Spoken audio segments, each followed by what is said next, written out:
ప్రేక్షకులకు నమస్కారం అండి. దోలగుండి, కపికచ్చు అంటారు దీన్నే.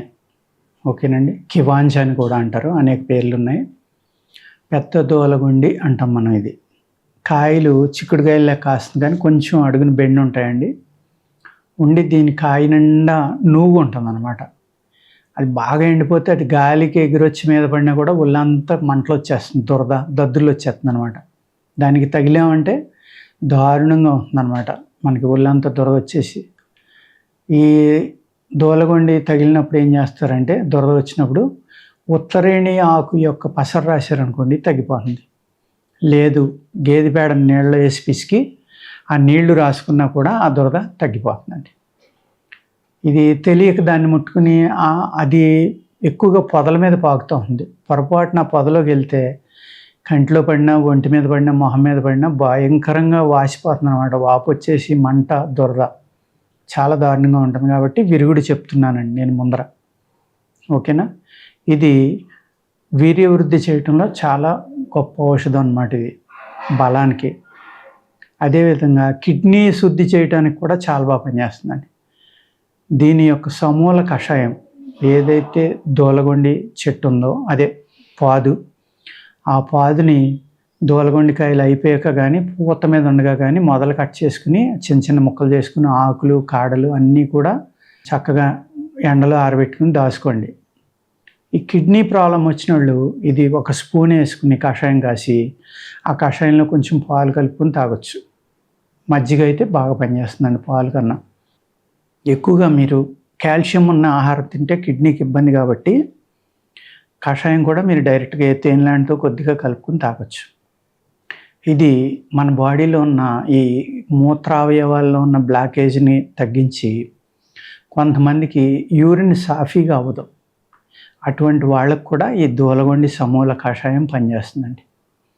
అదేవిధంగా ఈ దోలగొండి విత్తనాలు కూడా చాలా గట్టిగా ఉంటాయి, మిక్సీలో గమ్మున అవ్వవు. కానీ మీరు చూర్ణం చేసుకుని దాని కషాయం తాగినా కూడా మూత్రం సాఫీగా అవుతుందండి.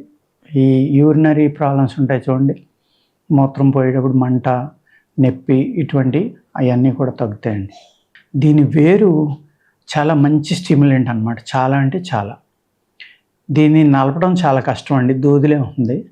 ఆ వేరుని కనుక మీరు ఆదివారం రోజున కలెక్ట్ చేసుకుని చిన్న చిన్న ముక్కలుగా కొట్టుకుని జాగ్రత్తగా కడిగి ఆరబెట్టుకోండి. ఎండిపోయిన తర్వాత దాన్ని చూర్ణం చేసుకుని మీరు ప్రతిరోజు ఒక చిన్న ఐస్ క్రీమ్ స్పూన్ అంత చూర్ణం పాలతోటి కనుక తీసుకుంటే మీకు ధాతు వృద్ధికర ఔషధంగా మీ మగతనాన్ని పెంచడానికి కానీ చాలా అంటే చాలా, మీరు ఎన్నో లేహ్యాలు తినచ్చు, లేకపోతే ఏయో తిని ఉండొచ్చు.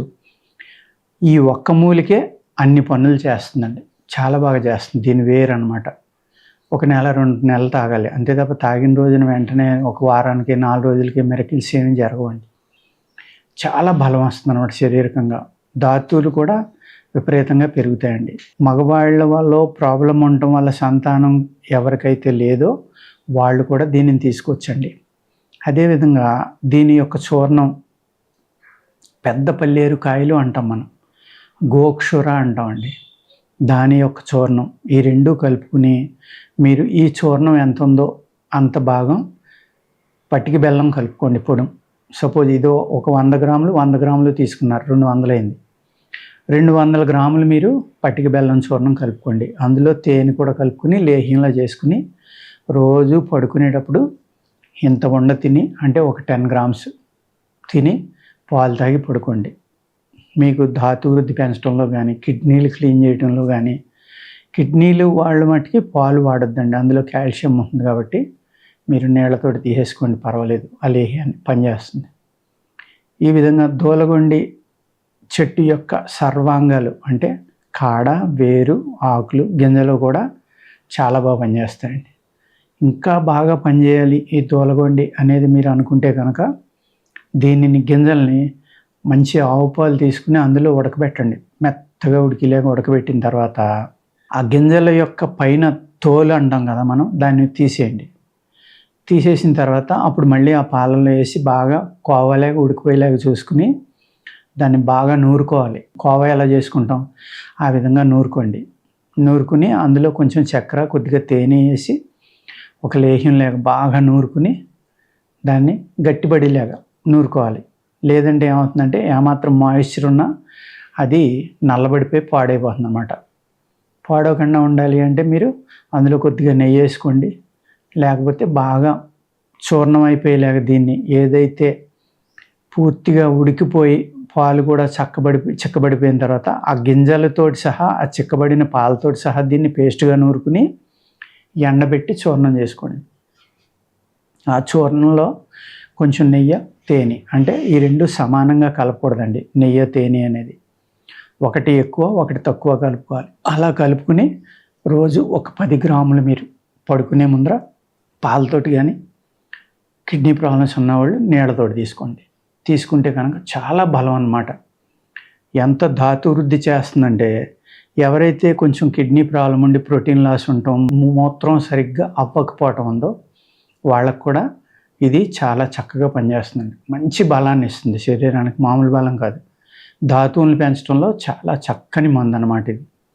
అంచేత ఎవరైతే మాకు ధాతువులు తక్కువ ఉన్నాయి, నీరసంగా ఉంది, లేకపోతే నరాల వీక్నెస్ ఉంది అనుకుంటారో వాళ్ళు ఇది చేసుకుని వాడుకోండి. చేసుకుని వాడుకోలేకపోతే ఇటువంటి లేహ్యాలు మా దగ్గర చాలా చక్కని లేహ్యాలు ఉంటాయి, అవి వాడుకోండి. ఓకేనండి, నమస్కారం.